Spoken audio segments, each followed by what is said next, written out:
Okay, so here are the 4 challenges I want to test with my MCP AI agents today. I've done some work on the code, so I wanted to test out these things to see if the system now can actually execute on these tasks. So the first one is going to be just to create a simple HTML website that has an AI feature. I will give the agents access to some OpenAI and some other API keys to actually generate this. The second one is I have an MP3 song. We're gonna try to find the ID, see if the agent can solve this problem by maybe doing something with the MP3 file to actually find out the ID of the song. I want to try to generate a Studio Ghibli image of a girl, so I'm gonna keep this quite open, and the model or the agent has to figure out how to do that. And the final one is gonna be really difficult. I want to create a 10-second music video to the MP3 song in our directory. Like I said, I will be giving out API key access for the model now. These are just going to be revoked keys after the video. So that is something I'm going to point it to a file with those keys so we kind of have this in context.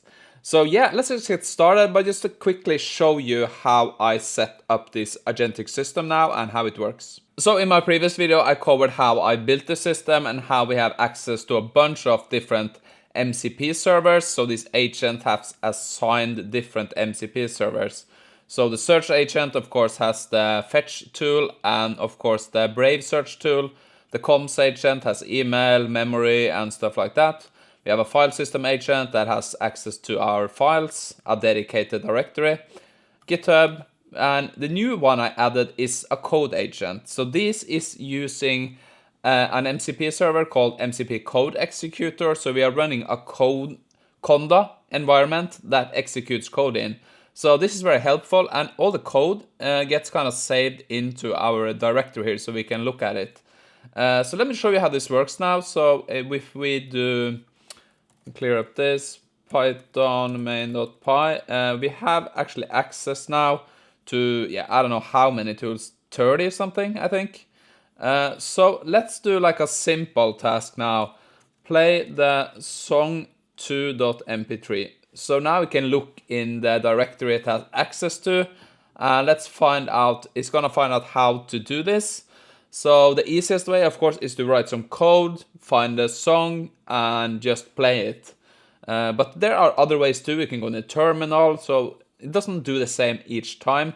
But let's see if we can figure out how to play this song now. Last night I dreamt of San Pedro, just like...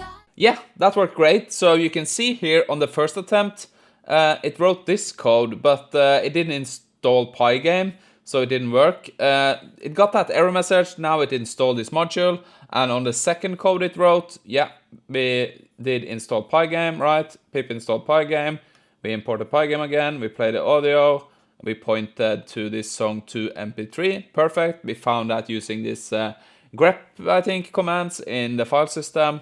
And yeah, we just played it until it stopped. So that was perfect. But it doesn't do that all the time. Sometimes it opens up this player and play it here. So it was different every time. I found that pretty cool.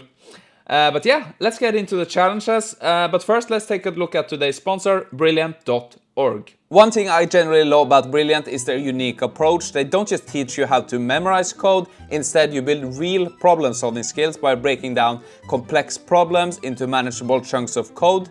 This kind of helps you think like a programmer, making it easier to understand debugging, design, and working on real programs. One of my personal favorites is their Programming with Python course. Right from day one, you're not just reading theory, you're actually actively building programs, solving puzzles, learning how to debug real code. And the best part, you will also be building these timeless problem-solving skills. So with Brilliant, you're not just learning to code, you're actually training your mind to tackle these challenges logically, creatively, and efficiently.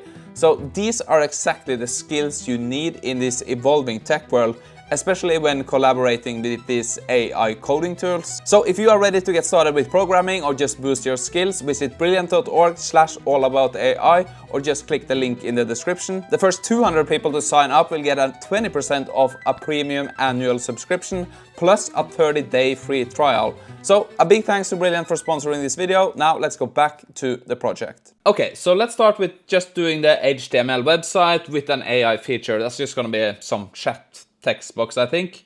So if we go back to cursor now, you can see I have, this is a folder that the agent has access to. So here was our song, right? I have an API key.txt here that has an OpenAI API key and a replicate API key token.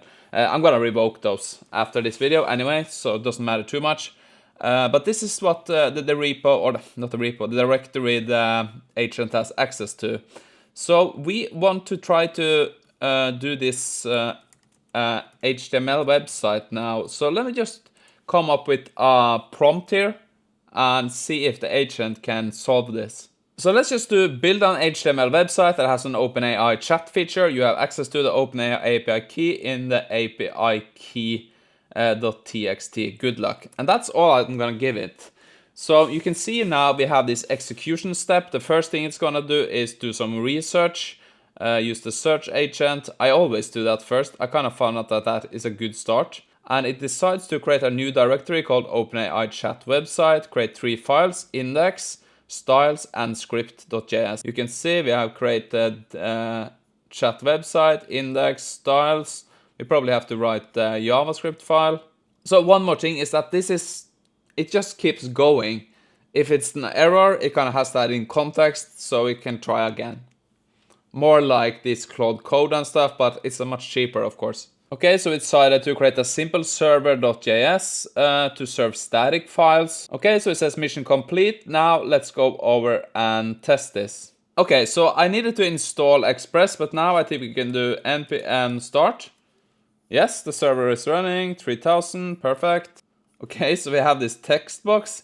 Doesn't really look good, but let's try it out. Hey, let's send it. Okay, so it looks like it's working. Let's continue here. Let's try this. Yep, that is working. What kind of model are we using actually? Let's go in here and see it. We can go to probably server, I guess, script. So you can see we are using GPT 3.5 Turbo. Okay, so that's an old model. But I gotta give it to you. I think the first challenge here is passed because we did do this. I had to intervene a bit by installing Express. Other than that, yeah, that worked pretty good. So the next part now is we're gonna remember our song 2.mp3. We're gonna try to find out what song it is. So this is a remix, but we will stay to the original, a song by Madonna. It's called Isles Bonita or something like that. So let's see if the agent can figure out a way to actually find the origins of this song here. Okay, so again, so now we're just gonna do your task is to identify the original song from the file song2mp3. You have access to the tool, the API keys in file API key.txt. Good luck. Okay, so the first step, we're gonna do some research, searching on this. Okay, we wrote some code here. You can see we have written 4 different code snippets here. Now we're gonna try something called Shazam, but we don't have the API key for that, do we? Okay. So it did find it. That's crazy. Wow, it did actually find a remix too. It wasn't the original one. Crazy. How did it do that? I kind of need to look in it. You can see, if you zoom in here, the song has been identified as title, La Isla Bonita, extended mix, Mark Cron. Yeah, that's the remix. 2024, dance, song. Wow.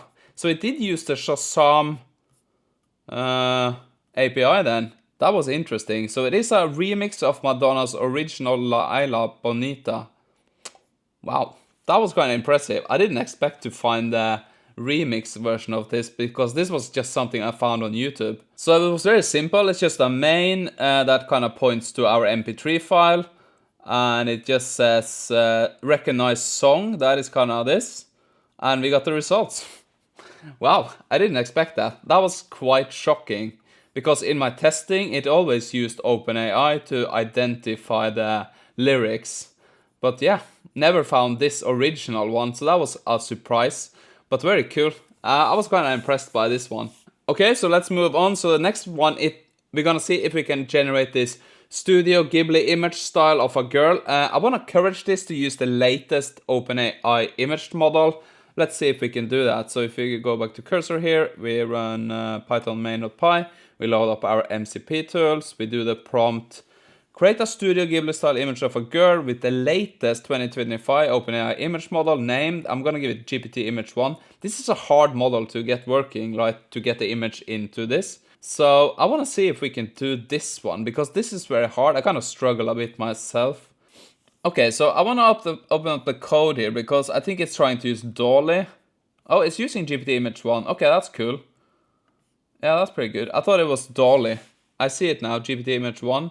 But the issue is to get the image out from the model and save to your system.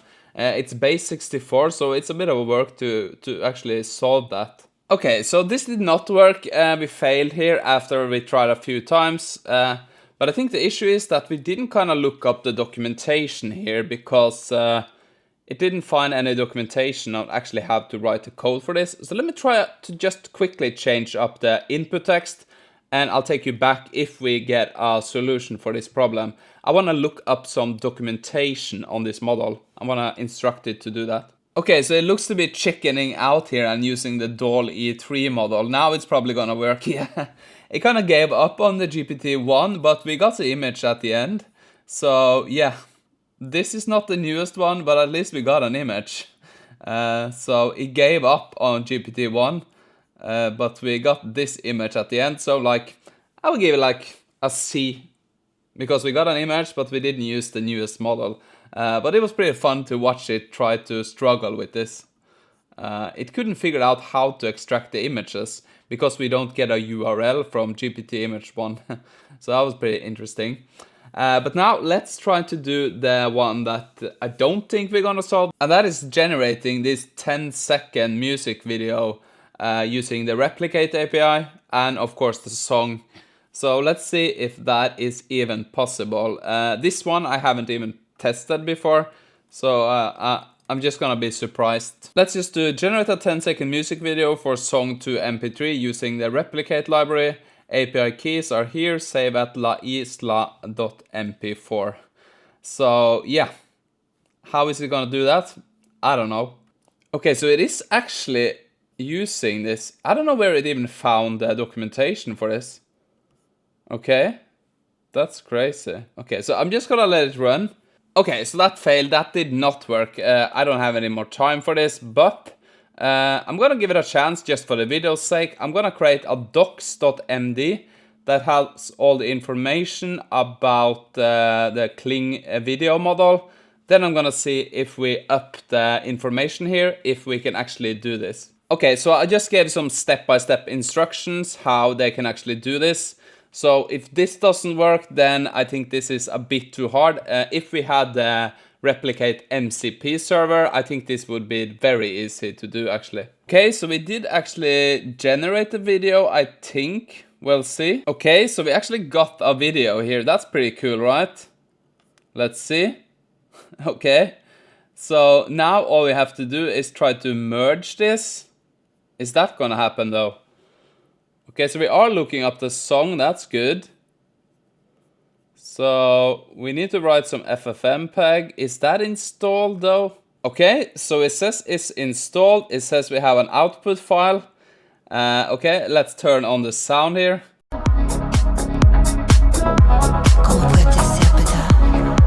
Yeah, that was good, right? We got it at the end. So all we had to do was give step-by-step instructions. And when we gave it access to the documentation, we could execute this. But with this simple prompt, it couldn't figure out the correct documentation. So I guess if I worked a bit more on how to search on the Brave and how to use maybe fetch better, if we found this documentation, then I think we could have done this without actually giving step-by-step instructions. But I'm pretty happy.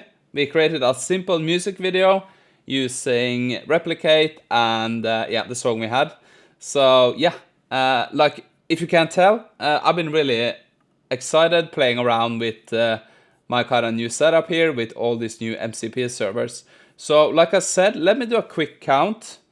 If we do this now, we do Python main, you can see we have 2 servers, 13, so 39, I think 39 different tools we are connected to here.